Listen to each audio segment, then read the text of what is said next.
recovery system. So what we have seen in the first part of this video, that following two are popular techniques of recovery. One was log based and another was shadow paging. Let us go into the detail of log based.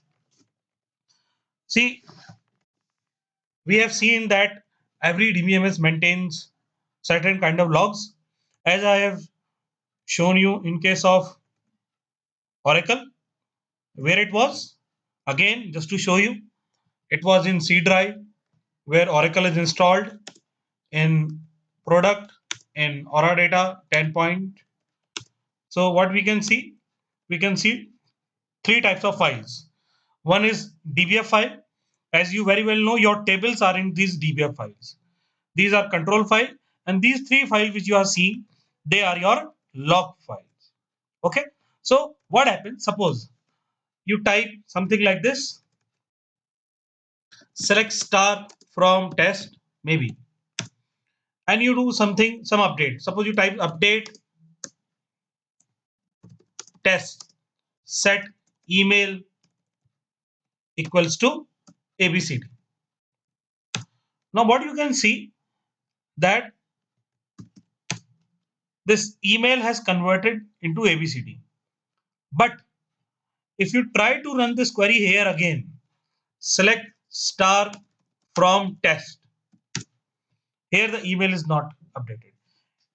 It is a very important concept because whenever you do select, it is done from hard disk. And this has still not written to hard disk, which I was trying to show you in this diagram. Okay, so whenever you read something, it comes from disk. But when transaction has done something, it is not necessary that it directly goes into the disk. It can remain in buffer. So what we are seeing here the records are still updated in buffer, and they are not written back to the hard disk. They will be written only when we type commit. So as soon as we type commit, the buffers will be flushed to the disk. Now if we type this query again, select star from test, you can see again here it is showing you ABCD. So although this is a simple example, and there are many other complex things which Oracle uses in order to handle such type of transactions, but this is one of the aspects which I am trying to show you. Okay, if you sometime get the time to go into the details of Oracle architecture, you will come to know some more very amazing, wonderful things, that how Oracle handles all these types of transaction issues. Okay, but you have I hope you have understood the concept of buffer updation and disk updation. So what we call as this now has written to stable storage. Okay, so in case of log, what happens now? In actual, what might have happened? See, when I have performed an update, this update statement might have been written in this log before it can go to this table. Okay, the table are inside this. Okay, so in log it is written, and as soon as transaction proceeds ahead, the entries are first made in log, and then when you write commit, then the results are copied into the actual database tables in the disk. Okay, and just one more thing to remind you, because this is my teaching laptop, therefore these log files and database files both are at the same place. But suppose because of fire or theft, hard disk crashes, so both of them will be lost. So in practical scenario, these log files and database files are kept in different geographical locations. Okay, so what the first thing DBA does, it maintains the copies of these logs at different locations, so that in case the original tables are lost, they can be recovered with the help of these log files. Okay, so what does log records? Log records the T1 has started. Then it records what was the value and of data item X, and what is the value that has to be written. This is a typical tuple of a log: transaction ID, data item, and value. Okay, so there are Few other techniques also. Number one is deferred database and another is immediate. In deferred, what happens? First of all, log is written. Once the log is written and the transaction is committed, then only the results are written to the hard disk. If you go through these statements carefully, you will come to know what I am trying to say. Okay. So as you can see in this statement, the write is not performed on X by the time the transaction is not completed. It is deferred. But when the transaction commit is written to the log, then only the log records are read and used to actually update the previously written log records. Okay. So this is how it's done. And another method is immediate. In immediate, what happens? As soon as a transition takes place, the statements are directly written into the stable storage. This is a bit complex technique. So there is a trade-off that some companies use deferred update and some companies use immediate update techniques. Now coming back to this,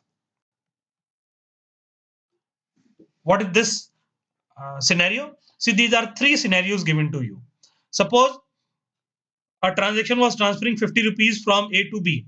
Initially, this was 1000, this was 2000. And these are three scenarios. Number one was what log says. Log says that T0 started, T0 made A as 950, and T0 made B as 2050. And transaction failed.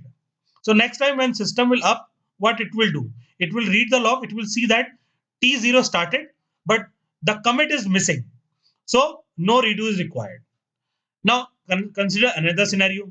T0 started, T0 did A 950, B something, T0 is commit written.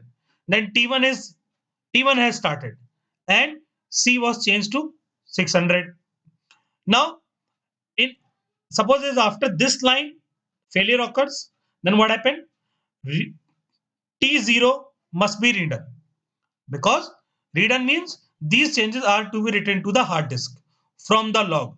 Please remember, these are log records. Okay, these are written in logs. Just like I have told you, when you go to bank and you give some check, the person sitting at the window first of all writes something in the copy. Okay, so that copy is log.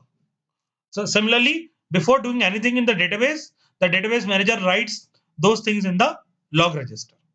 Okay. Now in the third scenario, what happens? T0 started, commit. T1 started, commit. Now if after this line some failure occurs, then both these transactions are to be redone. Redone means the DBMS will go and check in the database whether these current values are not.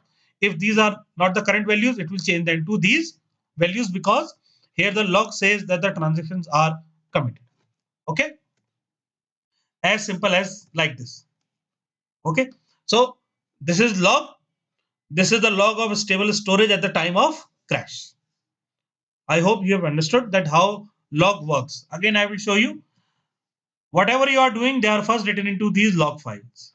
And log file contains transaction start time, values, and then commit. So next time when system start up, it will check the log. If it find any country entry which does not have commit, it will undo them. And if it find any entry which has commit but the changes are not in database, it will redo them. So that is how logs are used. Even in case of failures, complete database can be recovered with the help of logs. So these are the working of log files. Okay. Thank you. Now in next video we will discuss about next technique, that is shadow paging.